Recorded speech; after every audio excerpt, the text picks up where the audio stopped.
Baby corn 65 అయితే చేసుకుంటున్నాను.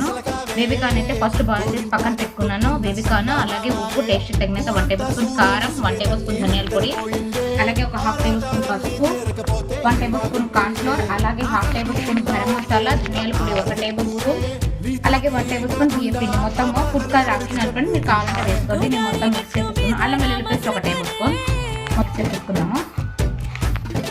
బేబీకార్న్కి ఇలా మిక్స్ అయ్యేలాగా మొత్తము స్పైసెస్ మొత్తము మనకు అన్నీ కలిసేలాగా ఒకలాగా మొత్తము మిక్స్ చేసేసుకున్నాము. వాటర్ కావాలంటే కొంచెం వేసుకుంటున్నాము. కొంచెం వాటర్ అయితే వేసుకుంటున్నాను. ఇలా కలిపి పక్కన పెట్టుకొని కనీసం ఒక 10 మినిట్స్ మనం మ్యాగ్నేట్ చేసి పక్కన పెట్టేసుకున్నాము. తర్వాత ఆయిల్లో ఫ్రై చేసుకుంటాము. ఇదిగోండి ఫ్రెండ్స్, నేను ఆల్రెడీ బేబీకార్న్ అయితే మ్యాగ్నేట్ చేసి పెట్టుకున్నాను కదా, అదైతే ఆయిల్ అయితే పెట్టుకొని ఇలా ఫ్రై చేసేసుకుంటాను ఒక 10 మినిట్స్. ఇదిగోండి ఫ్రెండ్స్, బేబీకార్న్ 65 అయితే రెడీ అయిపోయింది. మీరు కూడా ట్రై చేయండి ఫ్రెండ్స్. వీడియో నచ్చితే లైక్ చేయండి, సపోర్ట్ చేయండి, సబ్స్క్రైబ్ చేసుకోండి. Thank you watching. Bye bye.